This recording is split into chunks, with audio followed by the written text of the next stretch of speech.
The beginning of the end for the Roman numerals started on the shores of North Africa.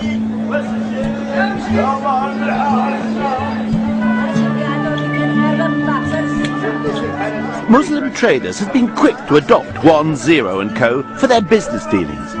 By the end of the 12th century, the Indian numerals were in common use. And it was in the bustling port of Béjaïa that the young son of an Italian diplomat based in Algeria first witnessed their amazing act.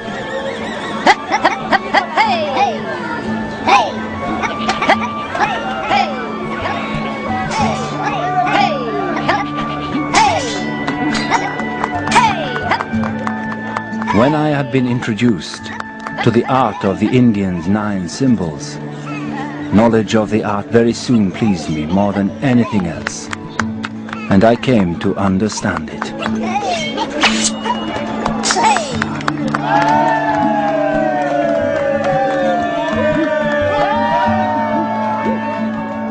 That young man was known as Fibonacci, and he was so knocked out by the Indian numerals that when he grew up, he decided to take them home. In 1202, Fibonacci wrote a book all about calculation, called, well, the Book of Calculation.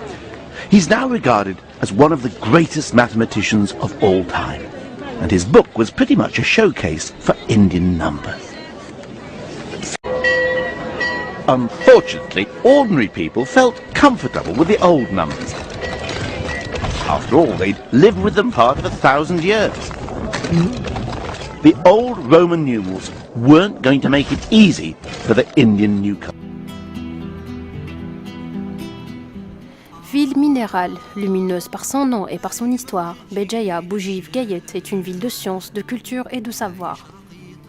Frondeuse, elle fait reculer les assauts des navires de ses ennemis, mais elle sait aussi profiter de son statut de comptoir commercial pour être une plaque tournante des sciences entre les rives de la Méditerranée. La très prisée brise de mer se dote d'une promenade qui porte le nom de Leonardo Fibonacci de Pise, plus connu sous le nom de Leonardo Pisano, mathématicien et homme de science du XIe siècle. La promenade offre la possibilité de siroter une boisson non loin du port pétrolier. La vue est compensée par le petit port de pêche artisanal où accostent quelques rares bateaux. Nous sommes ici sur la promenade Leonardo Fibonacci de Pise, à la brise de mer de Béjaïa. Il s'agit d'un nouvel espace que nous avons créé pour permettre au public d'accéder au port et à la mer. Pourquoi donner le nom de Leonardo Fibonacci? Tout simplement parce que il s'agit d'un des mathématiciens les plus célèbres au monde.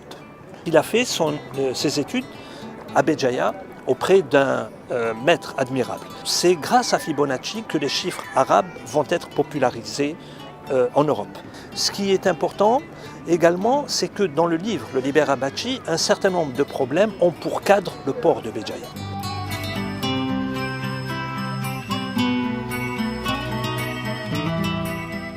La ville offre aux touristes quelques escales incontournables. La porte Sarrasine ou la porte dorée, le mausolée Sidi Abdelkader, Terwin Tensida ou encore la promenade de Fibonacci de Pise. Le visiteur de Béjaïa n'a que l'embarras du choix. Nous sommes ici devant ce qu'on appelle Bab el-Bahr, la porte de la mer, ou bien la porte Sarrasine, qui fait partie de ce qu'on appelle la muraille hamadite. Et la porte de la mer que vous voyez ici est l'un des édifices les plus importants. Donc vous voyez qu'à l'époque, Béjaïa était une grande capitale sur les rives de la Méditerranée. Le royaume berbère des Hamadites était un véritable État.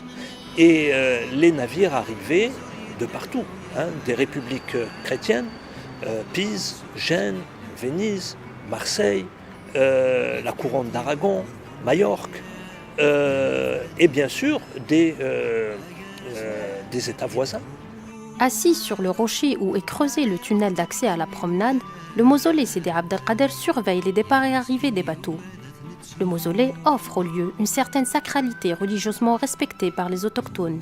Fort de la Mer est très important parce que depuis 2 siècles, il abrite le mausolée de Sidi Abdelkader. Et Sidi Abdelkader est le fils de Sidi Mohamed Amqran. Il a été très important parce que nous avons des témoignages de voyageurs qui donnent des détails sur la manière avec laquelle il réglait les conflits ici à Béjaïa. Béjaïa recèle de nombreux vestiges du passé, sans compter sur son patrimoine naturel d'une grande richesse. Elle est aussi en pleine expansion immobilière et touristique. Une ambition toute légitime, surtout quand celle-ci puise ses racines de l'histoire.